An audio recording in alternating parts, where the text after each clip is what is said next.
Welcome back.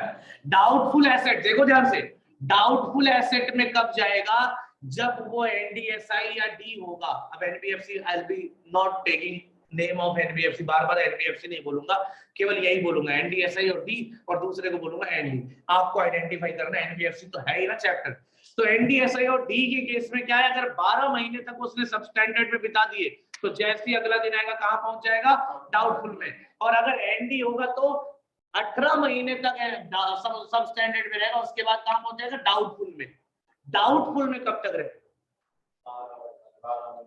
फिर वही बात, डाउटफुल के लिए रूल क्या बताया था, हमेशा रह सकता है unless it is declared as loss asset.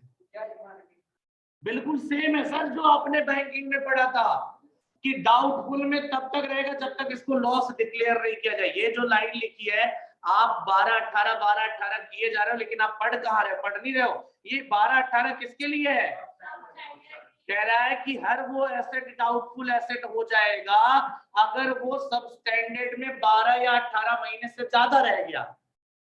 उसने ये कहीं नहीं लिखा है कि वो डाउटफुल में 12 या 18 महीने रहेगा, लेकिन आप लोग केवल 12-18 के अलावा कुछ पढ़ ही नहीं रहे हो। तीसरी चौथी बार पूछा था, लेकिन वही बात आ रही है 12-18। आप भी बोलोगे क्या 12-18? अभी नहीं। डाउटफुल में कब तक रहेगा, जब तक उसको लॉस एसेट डिक्लेयर ना कर दिया जाए। और सर यहाँ भी बात वही आएगी, लॉस एसेट कौन डिक्लेयर करेगा, अगर आरबीआई रेगुलेट करता तो RBI, otherwise the regulator one. बोलो, या फिर इंटरनल ऑडिटर या एक्सटर्नल ऑडिटर या मैनेजमेंट यानी एनबीएफसी खुद, कोई ना कोई तो डिक्लेयर करने आएगा। हमें क्या फर्क पड़ता है, डिक्लेयर कर तो लॉस एसेट, वो डाउटफुल से कहां चला जाएगा बच्चे, कोई दिक्कत, पक्का। अब चले तो मेनली क्राइटेरिया के हिसाब से तुम्हें मिला 12 और 18 महीना, बस दो ही रेट। एनबीएफसी और एनपीए क्लासिफाई करने के लिए क्या रूल है, वो तो पढ़ा ही नहीं ना। नहीं बेटा, आपको इतना याद रखना, कहीं समरी करके बना लेना, ठीक है ना। बुक में ही बनाना है आपको, समरी में नोट्स, इसके कोई नोट्स नहीं होंगे बेटा। बच्चे ने बनाए होंगे तो पता नहीं, लेकिन मैंने पूरा ऐसे ही पढ़ाया है और ये तुम्हें याद रखना है। गिनती के प्रोविजन है इसलिए नोट्स नहीं बन रहा है, वो अपने से बनाना चाहो बना लो। एनपीए क्लासिफाई करने के लिए क्या करना पड़ेगा, देख लो। What is the common thing you are getting here in each and every cases, 6 महीने का ओवरड्यू, हाँ है ना। ओवरड्यू 6 मंथ, ओवरड्यू 6 मंथ, मतलब अगर तुमने ये सब नहीं पढ़ा, बस देखो एक्सेप्शन कहाँ है, ये दो चीजें, ये दो चीजों को छोड़कर बाकी हर जगह क्या है, ओवरड्यू फॉर 6 मंथ। एक बार इसमें क्या, इसमें कहा, ये कहाँ है, dues on account of sale of asset और services rendered, reimbursement of expenses.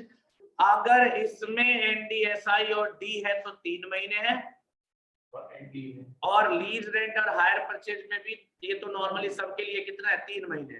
बाकी जितना भी एसेट का क्लासिफिकेशन कर लो, 6 महीने का ओवरड्यू वो क्या बन जाएगा, NPA. So isn't it easy to understand. जो नहीं है 6 महीने वाला उसे याद रखो, बाकी कोई भी दिखे तो 6 महीने है ना, तू भी 6 महीने, तू भी 6 महीने, तू भी 6 महीने, है ना। अच्छा तू भाई स्पेशल, दो स्पेशल यहाँ पे 3 महीने वाले, बाकी सारे 6 महीने वाले, ठीक है ना। तो रट्टा मार लोगे इसको सर। एनपीए नहीं पूछा वैसे तो, ये क्लासिफिकेशन वही सब स्टैंडर्ड वाले पूछा है। अब चलिए जरा क्वेश्चन को निपटा के आते हैं, उसके बाद आएंगे, फिर से आएंगे थ्योरी पे। जो जो थ्योरी है वो थ्योरी खोज कर आपको पढ़ रही है सर, बस ज्यादा कुछ नहीं है सर, टेंशन मत लीजिए। हाँ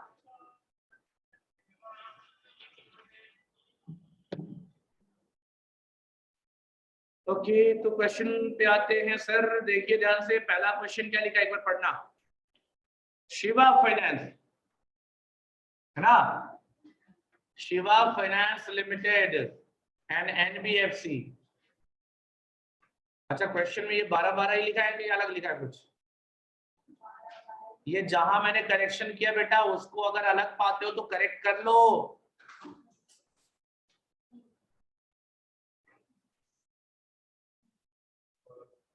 बारह ही है ना,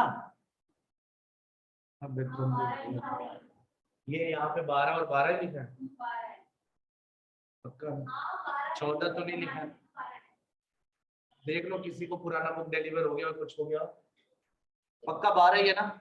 एक्चुअली क्या ये 14 क्या, पहले रूल 14 का था लेकिन वो 2019 या किसी टाइम पे वो चेंज हो गया था, तो 2000 अब चेंज हो गया ना, बात खत्म। हमारे को क्या याद रखना है?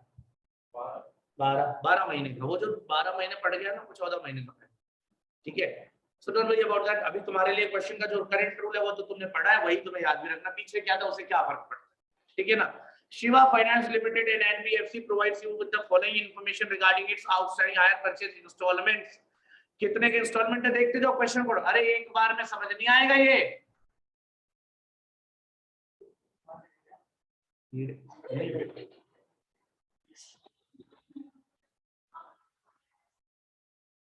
What happened? चेंज है क्या क्वेश्चन?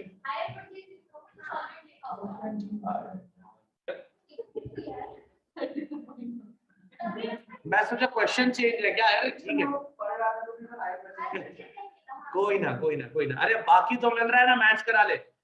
इंस्टॉलमेंट 200 lakhs, देखो ध्यान से, ₹200 lakhs of which installments are overdue on 200 accounts for last 2 months। और ओवरड्यू का अमाउंट कितना है? यानी ये 200 अकाउंट का अमाउंट है 40 लाख, ये 200 लाख पूरा है, ठीक है। छोड़ दो, 200 अकाउंट के पीछे 40 लाख ओवरड्यू है, हाँ या ना? कितने महीने के लिए? 2 महीने के लिए। टेंशन मत लो, टेंशन मत लो। फॉर्मेट का जो फॉर्मेट इन्होंने यूज किया वही फॉर्मेट सबसे सूटेबल है, फॉर्मेट चेंज नहीं करूंगा मैं, टेंशन मत लो। सिंपल क्वेश्चन सॉल्व होगा। और तुम्हें याद कर, इसको क्वेश्चन को याद रखना, एनबीएफसी के जितना भी क्वेश्चन है कम से कम 4 से 5 बार इस सारे क्वेश्चन को करने हैं, 4 से 5 बार, टू गेट द आइडिया कि एग्जाम में क्वेश्चन मिलते ही आपको फटाक से 5 मिनट के अंदर कंफर्म करना, ठीक है। ज्यादा क्वेश्चन नहीं होते तो क्वेश्चन को बार बार करके उसको ज्यादा बना लेते हैं और इससे चैप्टर इजी हो जाता है। आगे लिखा है देखो उसके बाद, on 24 accounts for 3 months, amount कितना है इनका? 24 लाख। ये सही है, सेम मैच कर रहा ना। On 10 accounts for more then 30 months, और ये लेस देन लिखा है, चलो कोई फर्क नहीं पड़ेगा, वो लेस देन भी 30 महीने वाला जो आगे हिसाब दिया होगा। और अमाउंट कितना बेटा? 20 लाख। चलो ठीक है। सो याद रखना, आपके नई बुक में इसको लेस देन लिखा है तो लेस देन ही मानकर चलना, कोई दिक्कत नहीं है। And on 4 accounts for more then या लेस देन, ये क्या लिखा? मोर देन 3 years। 4 अकाउंट मोर देन 3 years, अमाउंट कितना है? और आगे क्या लिखा? चलो ठीक है, कोई दिक्कत नहीं। और लास्ट में एक और बात बोला, 1 account of 10 lakh which has been identified as non-recoverable by management, ये क्या है? चलिए, और यहाँ जो ये हमने अभी बीच में जिसके ऊपर आपने अभी चिल्ला के बोला लेस देन वाला, ये देखा, ठीक है ना, बाकी तो अलग है। इसके बारे में बेटा हिसाब यहाँ पे कर, अब यहाँ भी लेस देन या मोर देन है? श्योर ना?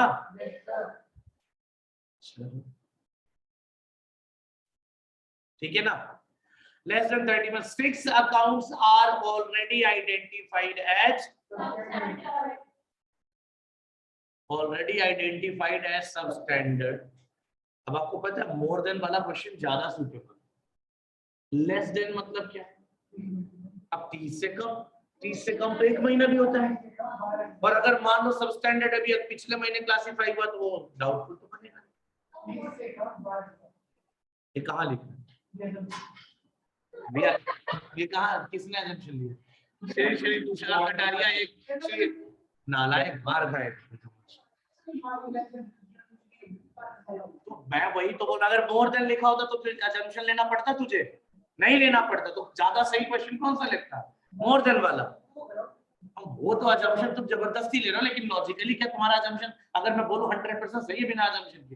नहीं ना, डाउटफुल है ना बेटा, वही तो दिक्कत है। अगर ये मोर देन होता ना तो ये 6 अकाउंट कहाँ जाते? सीधा डाउटफुल में जाते, सीधा जाते 6 लाख का, और अभी भी जाएंगे, टेंशन मत लो। लाइन केवल पढ़िए ना, लेस देन 6 अकाउंट ऐसे हैं जिनका अमाउंट है 6 लाख, वो ऑलरेडी सब स्टैंडर्ड आइडेंटिफाइड है। आपको बस इतना ही समझना है, अभी आपको समझाया कुछ नहीं है, क्वेश्चन की लाइन पढ़ा रहा हूं और कुछ नहीं कर रहा हूं। उसके बाद है अच्छा ये फॉर इसमें आगे लिखा है फॉर मोर देन 12 मंथ। अब अगर 12 महीने से ज्यादा तुम सब स्टैंडर्ड रह लिए तो किधर जाओगे? अभी क्लियर है? यानी ये वाला अकाउंट जो है, ये 6 अकाउंट, ये कहाँ जाएगा? डाउटफुल। खत्म हो गया? बोलो बेटा।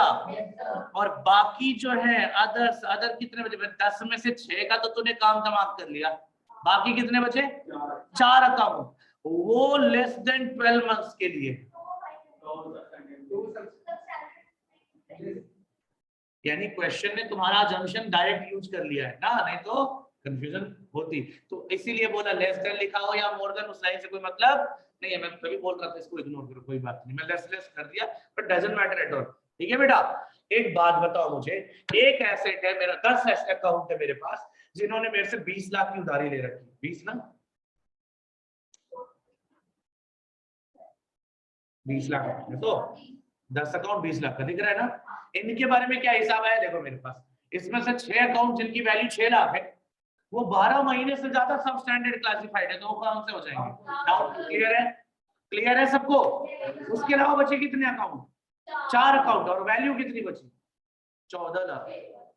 6 लाख घटा तो 14 लाख, वो 12 महीने से कब सब स्टैंडर्ड है, लेकिन मुद्दा तो ये सब स्टैंडर्ड है ना, वो 14 लाख कहाँ जाएंगे? कोई दिक्कत? पक्का? यानी इसका काम तो हो गया। यानी आपको क्या क्या मिल गया? देखो अभी देखो ध्यान से, आपको मिल गया सब स्टैंडर्ड कितने का? 4 अकाउंट 14 लाख, है ना। डाउटफुल कितना मिला? 6 अकाउंट 6 लाख। अच्छा लॉस भी तो मिला है यार, एक अकाउंट था 10 लाख का, आई गेस, हाँ एक अकाउंट था और 10 लाख का था। ठीक है बेटा, इतना हिसाब तो क्लियर है ना यार। चले आगे, उसके बाद देखो,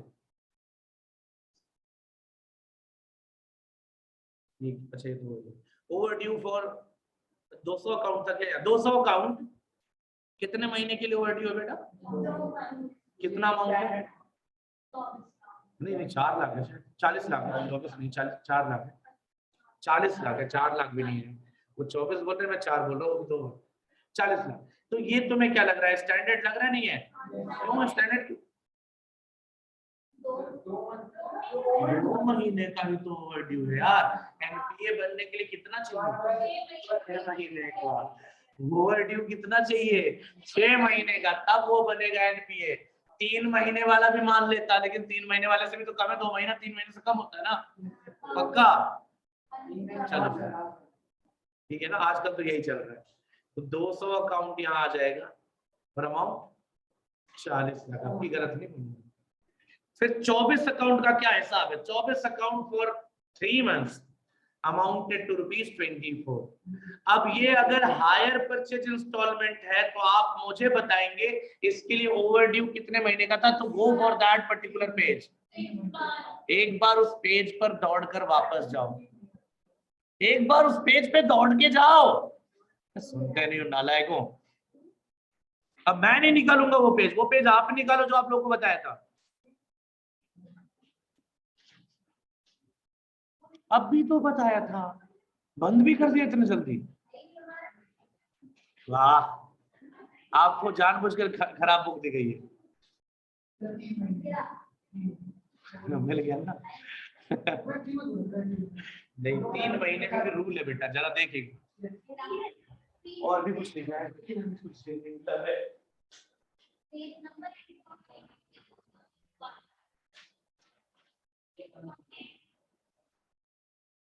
सर 3 मंथ्स का है। देखा बेटा, कितने महीने थे? और इसने क्या बोला? मोर देन 3 मंथ्स, या नहीं बोला ऐसा कुछ?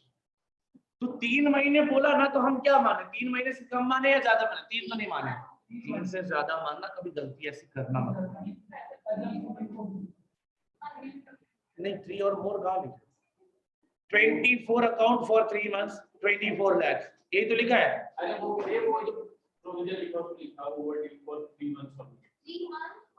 अरे वो छोड़ ना, मान लो कम भी तो हो सकता है। अगर 3 महीने भी लिखा हो तो क्या फर्क पड़ता? हमें ये पता है ना कि अगर हम 3 महीने से आउटस्टैंडिंग, तो आज अगला दिन तो है ना, ये तो मानेंगे हम। रिपोर्टिंग तो अगले दिन होगी, तो ये 3 महीने से ज्यादा मानेंगे, हमेशा याद रखना। तो ये क्या आ जाएगा, सब स्टैंडर्ड, यानी सब स्टैंडर्ड का खाता और खुल गया। लो सब स्टैंडर्ड के खाते में और आ गया कितना, 24 अकाउंट और 24 लाख रुपए। क्लियर हुआ नहीं हुआ, बताओ सर। एक बात बता दो मुझे क्वेश्चन के हिसाब से, स्टैंडर्ड में अभी तक 200 अकाउंट आया 40 लाख का, ये क्लियर है? सब स्टैंडर्ड में 4-14 के लिए आया और 24-24 के लिए, ये भी क्लियर होना चाहिए। वो छोड़ो ना यार, अभी जो मैं तुम्हें पूछ रहा हूँ वो जवाब तो बाकी देख लेंगे, अभी फिलहाल समझो। डाउटफुल में 6 अकाउंट आया 6 लाख का, वो भी क्लियर है। लॉस में 1 अकाउंट आया 10 लाख का, वो भी क्लियर है। क्या कुछ और भी बचता है जो डायरेक्ट पॉइंट जो हमने यूज नहीं किया? ये 10 अकाउंट का हिसाब अलग से कर लिया, बोलो। हाँ वही तो पूछ रहा हूँ, 4 accounts for more than 3 years 20 lakhs already identified as substandard. तो ये कहाँ जाएगा, डाउटफुल में जाएगा। कितना आएगा, 4 अकाउंट कितने का, 20 लाख का। तो इसका भी खाता बढ़ गया। ये लास्ट में लॉस वाले में एक ही अकाउंट है 10 लाख का, ठीक है, क्लियर है बेटा। अब बताओ क्या रहेगा सर, अब कुछ नहीं है, बस ये पता था कि सर टोटल अमाउंट 200 रुपए का था, 200 करोड़ का, 200 लाख का था। अब आप बताओ 200 लाख का था, 40, 14, 24, 6 और ये क्या था 20 और 10, इन सब का डिफरेंस टोटल बताओ मुझे।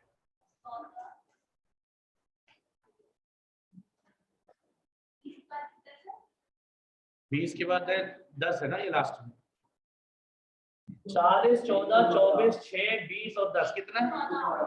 और सर टोटल अमाउंट कितना था, 200, कितना डिफरेंस आया, 86। अब वो कहाँ जाएगा सर, उसके बारे में कोई क्वेश्चन मार्क नहीं है, स्टैंडर्ड में। तो बैलेंसिंग फिगर कहाँ जाएगा 86 का, स्टैंडर्ड में, बात खत्म है। ये पता नहीं मुझे क्या पता।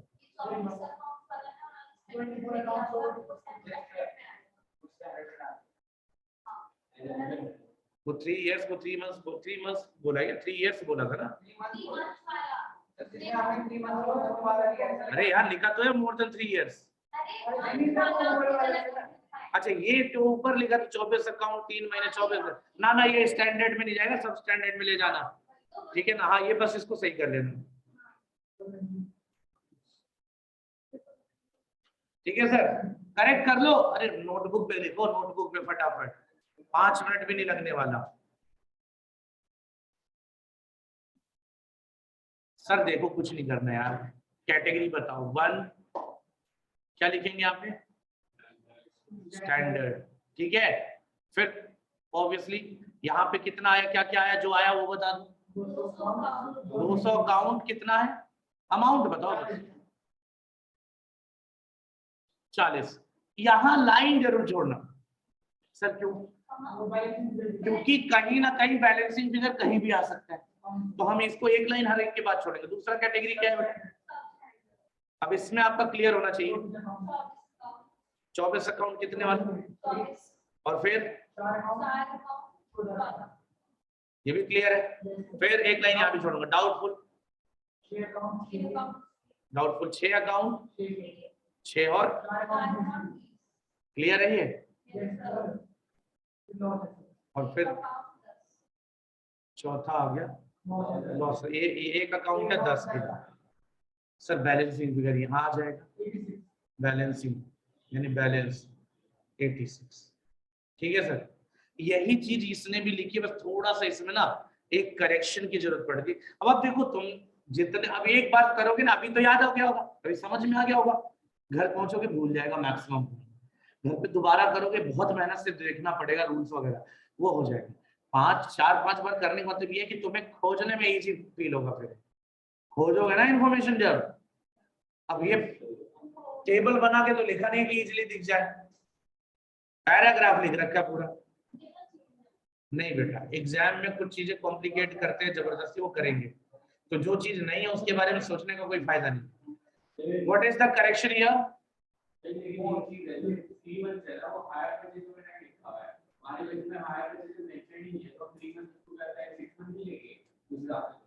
इंस्टॉलमेंट वर्ड लिखा है बेटा, तो उसी में मानो ना हायर परचेज इंस्टॉलमेंट या लीज इंस्टॉलमेंट। उसने कोशिश तो चौधरी बनने की है, वो हायर परचेज हटा के कि क्वेश्चन सही, लेकिन इंस्टॉलमेंट भी हटा देता फिर, फिर तो 6 महीने। उसपे वहां पे क्या होता है, हायर परचेज और उसका लीज उसका रहता है, इंस्टॉलमेंट वगैरह कुछ ऐसे मेंशन नहीं प्रॉपर्टी, इंस्टॉलमेंट में डाल। हायर परचेज में क्या चीज आउटस्टैंडिंग रहता है? इंस्टॉलमेंट। लीज में क्या आउटस्टैंडिंग रहता है? इंस्टॉलमेंट। टर्म लोन में आउटस्टैंडिंग, लोन में तो आउटस्टैंडिंग रहती है, टर्म लोन का तो बेटा बेटा तुम समझो, यहाँ पे मेंशन नहीं है ना टर्म लोन। इसने क्या बोला? Outstanding installments. Outstanding installments generally आपको हायर परचेज मानकर करना है। मैं बता रहा हूँ, सुनो ध्यान से मेरी बात। इन्होंने ना ये क्वेश्चन जो दिया है, देखो इन्होंने पुराना सॉल्यूशन ही, अभी पुराने सॉल्यूशन में तुम्हें दिखा रहा ना हायर परचेज ही दिखा रहा हूँ ना, लिखा है ना इसमें। स्टिल इन्होंने गलती करी है ना, सब स्टैंडर्ड की जगह स्टैंडर्ड भी ले रखा है। तो इनके ट्रीटमेंट के पीछे वो लॉजिक नहीं जो तुम दे रहे हो। मेरी बात तो सुनो। देखो अगर ये लिखा होता ना कि लोन आउटस्टैंडिंग फॉर ₹2 लाख, तो थोड़ी देर के लिए हमारा अजम्पशन यही जाता टर्म लोन वगैरह होगा। इसने वर्ड ही यूज करा है आउटस्टैंडिंग इंस्टॉलमेंट। इसमें हायर परचेज अगर मैं हटा भी देता हूँ तो कहीं ना कहीं lease and hire purchase is the primary assumption. Assumption भी जेन्युइन होना चाहिए ना, तो लिख देना तुम अजम्पशन लिया, बात मेंशन कर देना। नहीं भी करोगे तो एग्जामिनर ये लेके बैठा होगा, ठीक है ना। और जो तुम अगर इसको सोच कर ये जवाब दे रहे हो कि इन्होंने यहाँ पे 3 महीने इसलिए लिया है क्योंकि इन्होंने ये माना है कि ये हायर परचेज नहीं है, लोन है, तो इन्होंने गलत माना, क्योंकि इस क्वेश्चन में भी तो हायर परचेज लिखने के बावजूद वही किया है। हाँ, तो यानी कि उस अजम्पशन की वजह से इन्होंने ये नहीं किया, इनका अजम्पशन ही गलत लिया इन्होंने जो बुक में सॉल्यूशन दिया, ठीक है ना। तुम्हारा कहना बिल्कुल जेन्युइन है, लेकिन इसको आपको मानना पड़ेगा यही चीज, ठीक है।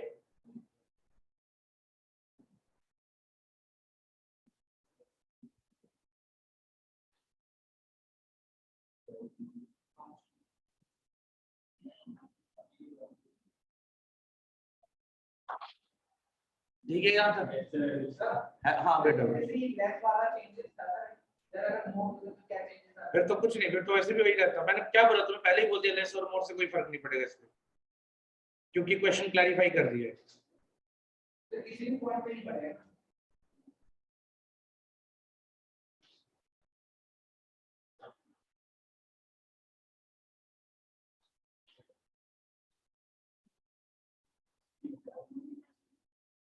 ओके है ये।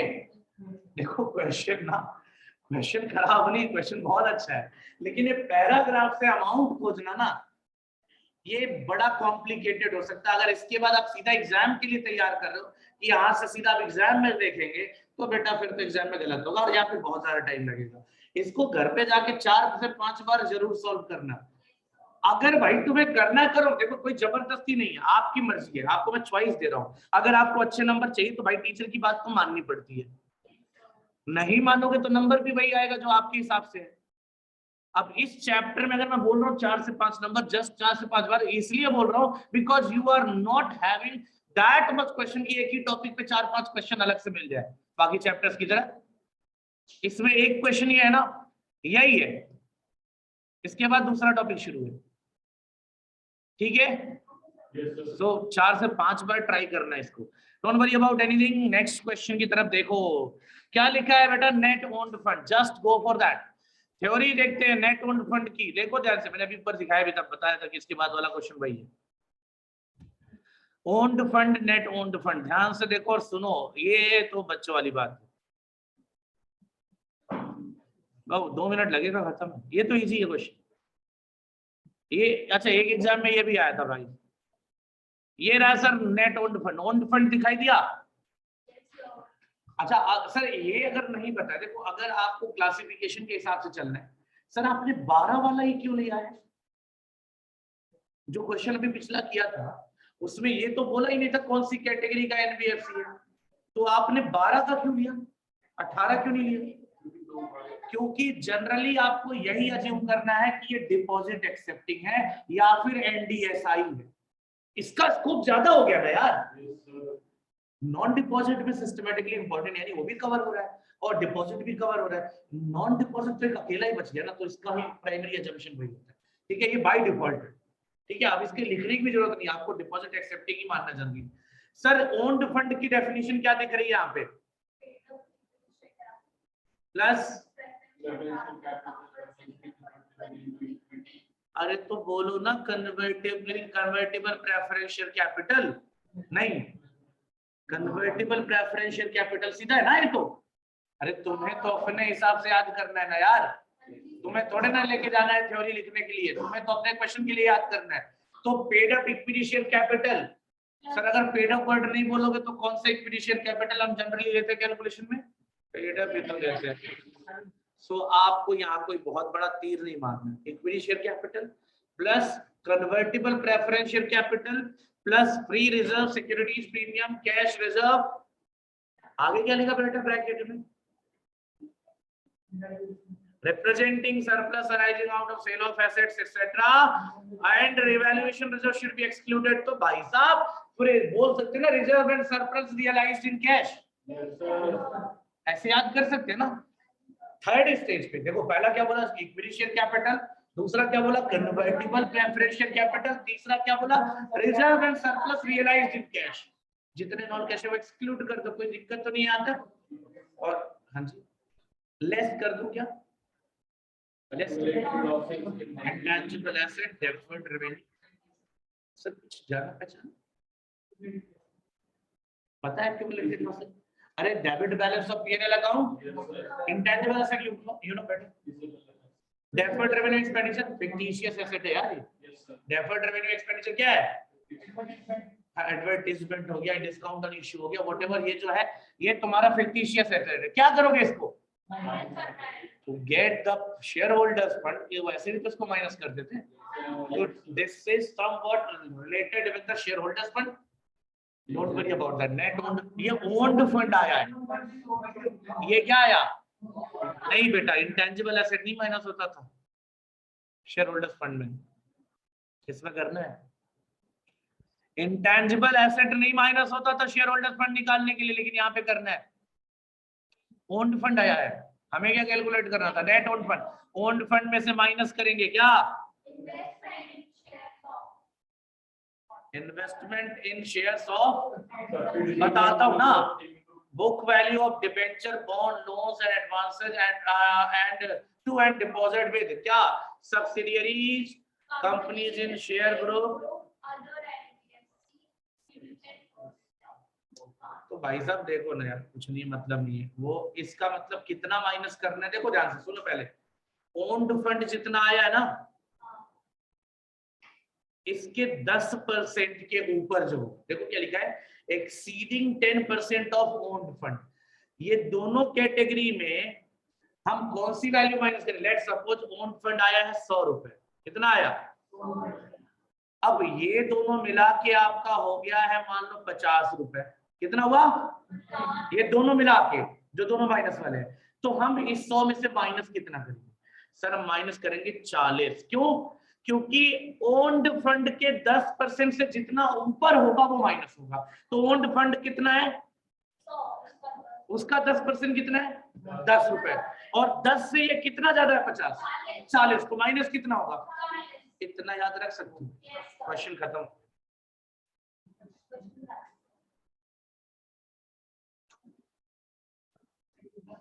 किसी ने कुछ पूछा होगा उस टाइम पे यार, कभी नहीं लिखा है पहले से लिखा था, क्या बोल रहे थे, कहाँ लिखा था, ये दिखाई दे दिया, और जब नहीं लिखा तो पहले से लिखा तो वो नहीं दिखाई दे रहा। 25% बदमाश, किसी ने कुछ बोला होगा, नहीं अगर ऐसा कुछ होता तो बताता नहीं, पागल हो तुम।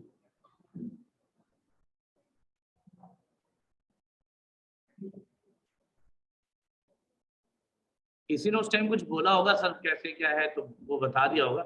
ऐसा तो बहुत सी चीजें लिखी रहती है, अब तुम भी कुछ पूछ लो। अच्छा अब कम नहीं, बड़ी जल्दी है तुझे नालायक। अभी बैठे रहे, अभी तो एक टॉपिक और कराऊंगा। हाँ क्या करूं, ये है आपका क्वेश्चन बेटा, देख लीजिए क्वेश्चन देखिए। पेड अप कैपिटल कितना है, फ्री रिजर्व लोन्स डिपॉजिट, आगे कुछ लिखा है इधर लीज आउट एसेट कितना है? Investment in shares of subsidiaries and group companies, investment in debentures of subsidiaries and group company 100 ही है, ठीक है।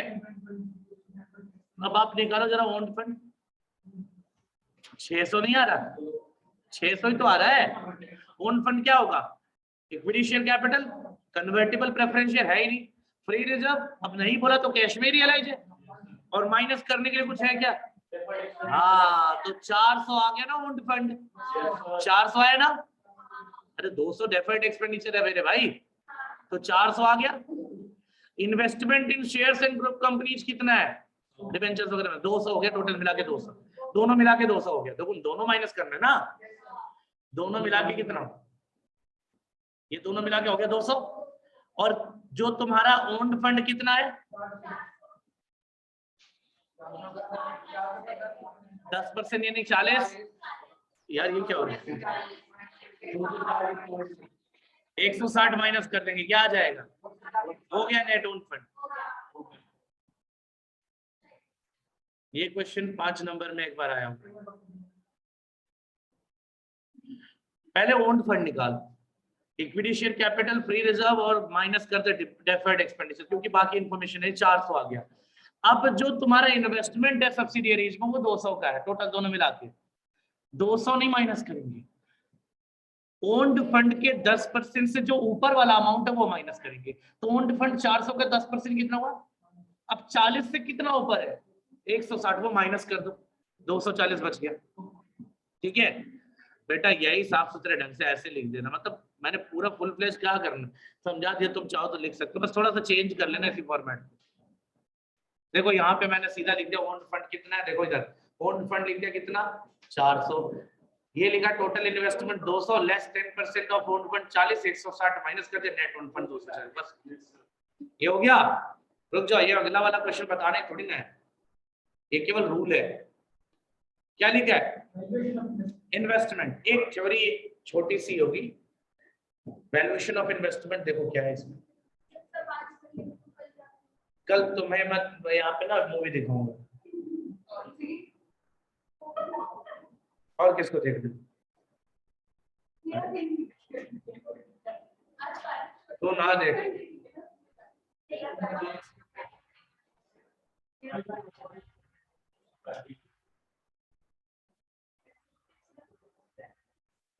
शायद तुम लोग बुक में खोजते ना, जल्दी जल्दी खोज लेते। वैल्यूएशन ऑफ इन्वेस्टमेंट टॉपिक बताया तो अभी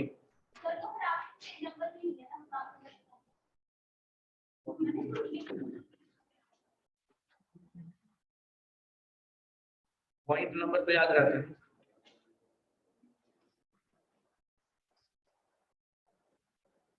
पॉइंट नंबर क्या है बेटा? इधर नहीं, नीचे।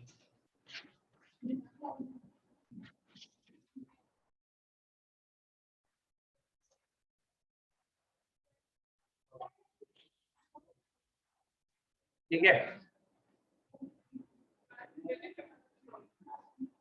ये देखो वैल्यूएशन ऑफ इन्वेस्टमेंट यहाँ है 5th पॉइंट पे। देखो बेटा कोई बड़ी बात नहीं है, तुमने AS 13 पढ़ रखा है। लॉन्ग टर्म इन्वेस्टमेंट को कहता है AS 13 के हिसाब से वैल्यू करो, है ना। AS issued as by ICL as per ICL, कौन सा AS था? 13। लॉन्ग टर्म इन्वेस्टमेंट को कॉस्ट पे तो बोलता था, बात खत्म हो गई। कोटेड करंट इन्वेस्टमेंट कॉस्ट और market value whichever is lower, अब नोट बिलो भी देख लूंगा। Unquoted equity share held as current investment cost or breakup value whichever is lower, fair value may be substituted with breakup value. Now what is fair value, you know? arm's length transaction वाला point बताया था, fair value होता है, ठीक है। Breakup value बताएगा, अभी तुम्हें बताएगा, तुम्हारा भी ब्रेकअप कराता हूं मैं, रुक जाओ। Unquoted preference shares held as current, ना दुखी मत, मैं कुछ नहीं कराता यार। कॉस्ट और face value whichever is lower, cost और face value. Unquoted government securities यानी कॉस्ट, कॉस्ट या बुक वैल्यू, कैरिंग कॉस्ट मतलब बुक वैल्यू होता है। Unquoted current investment units of mutual fund, NAV as declared by mutual fund, कुछ नहीं तो market value मान लेंगे, ठीक है ना। कॉमर्शियल पेपर यानी बुक वैल्यू, गड़बड़ यही कुछ लग रहा है। कैरिंग वैल्यू होती है इसमें कौन सा रिटर्न डाउन निकालोगे मेरे भाई? डेप्रिसिएशन और रिटर्न डाउन वैल्यू को भी तो बुक वैल्यू ही बोलते हैं ना। जो बुक में रिकॉर्ड होता है वही बुक वैल्यू हुआ। एसेट में तो रिटर्न डाउन वैल्यू ही रिकॉर्ड होता है ना, तो बुक वैल्यू बोल रहा हूँ ना यार। ये एसेट थोड़ी ना यार, मतलब सॉरी डेप्रिसिएशन थोड़ी चार्ज होगा। पहला वाला ओके, कॉस्ट पे आएगा long term investment, quoted current investment, cost और market value whichever is lower, clear होना चाहिए। अनकोटेड में कॉस्ट और breakup value whichever is lower. अरे जनरली ब्रेकअप वैल्यू को फेयर वैल्यू मानो, इंफॉर्मेशन नहीं है तो मार्केट वैल्यू मानो, बात खत्म। मैं कहां से लाऊंगा? Where investing company's balance sheet is not available for 2 years, value of share कितना मान लो, ये भी याद रखना, ये रूल है, ठीक है। अगर इन्वेस्टिंग कंपनी की बैलेंस शीट ही नहीं 2 साल की पुरानी तो 1 रुपए मान लेना, नॉमिनल वैल्यू अच्छी। अनकोटेड में लेकिन ये अनकोटेड प्रेफरेंशियल है, तो ये लिस्ट आपको रट्टा मारना है और कुछ नहीं। 5-6 पॉइंट है बस, ज्यादा नहीं। अब क्वेश्चन देखो, क्वेश्चन इतना मुश्किल नहीं है यार, क्वेश्चन तो देख के याद भी आ जाएगा तुम्हें, क्योंकि क्वेश्चन में वैल्यू तो बताएगा ना। कहाँ गया ये है ना, स्क्रिप्ट्स। इक्विटी है ए, इक्विटी शेयर ए, कॉस्ट और मार्केट प्राइस क्या करेंगे? अब कुछ नहीं बोला, करंट इन्वेस्टमेंट मानना, कॉस्ट और मार्केट प्राइस दोनों अवेलेबल है करंट इन्वेस्टमेंट का, क्या करोगे? व्हिचएवर इज लोअर, ए का हो गया, बी का हो गया, सी डी ई हो गया, ये एफ जी, ये इतने सारे जिसमें कॉस्ट और market price whichever is lower उठा लेंगे, कॉस्ट और market price whichever is lower हो जाएगा। नेक्स्ट क्या है? Mutual fund. अब देखो सर एनएवी नहीं है, मार्केट प्राइस है, तो क्या मान लेंगे? वही एनएवी है, एज्यूम कर ले। अब घर से थोड़े ना हो गया। हाँ हाँ, उसमें लिखा था कॉस्ट और एनएवी, कॉस्ट और एनएवी व्हिचएवर इज लोअर, यही बोला था ना। अरे नहीं नालायक, उसमें क्या बोला था? एनएवी लेना है चाहे कुछ भी दिया हो, और एनएवी नहीं मिला तो market price is equivalent to NAV. इतना तो म्यूचुअल फंड से मिलेगा ही ना। इसमें 24, इसमें 21, इसमें 20। गवर्नमेंट सिक्योरिटीज को कॉस्ट पे ले जाना था, भूल गए? बस हो गया, खत्म हो गया ना। गवर्नमेंट सिक्योरिटीज को किस पे ले जाएंगे? कॉस्ट पे, ये हो गया। म्यूचुअल फंड को एनएवी पे, एनएवी नहीं दिया मार्केट वैल्यू उठा लेंगे, और करंट इन्वेस्टमेंट के रूप में इक्विटी शेयर से एबीसीडी ईएफ तो कॉस्ट और market price whichever is lower उठा लेना। सॉल्व हो गया क्वेश्चन। बस आपको क्या करना है, बस ये बताना है लोअर ऑफ, बस, और ये टोटल करके लिख दिया। एनएवी आपको रूल बताना है बेसिकली, अगर ये रूल याद रहेगा तो ये आगे तो आपको पता चलेगा। कॉस्ट मतलब कैरिंग कॉस्ट, ठीक है, बिकॉज़ इंफॉर्मेशन। हाँ, कोटेड मतलब रिकॉग्नाइज्ड स्टॉक एक्सचेंज में, मतलब sale available for listed unlisted नहीं बोलोगे वैसे तो। कोटेड मतलब क्या है कि that is ready to sell. अरे कोटेड इन्वेस्टमेंट मतलब मैं कोट कर रखा हूं मार्केट में, कोई खरीदने हो तैयार हो जाओ। लिस्टेड का अलग मीनिंग होता है, बट ठीक है, लिस्टेड वाला ही कोटेड भी होता है और अनकोटेड भी हो सकता है, ठीक है ना भाई। मैंने दुकान लगाई है लेकिन कुछ सामान अभी गोडाउन में रखा है, तो वो कोटेड मानो, मतलब ऐसे समझो। अनकोटेड है ना, और जो दुकान पे डिस्प्ले के लिए रखा जाए वो कोटेड, वैसे ही समझो। ठीक है बेटा, याद तक बोल तो दो पक्का। कौन सा क्वेश्चन था ये? अब लास्ट क्वेश्चन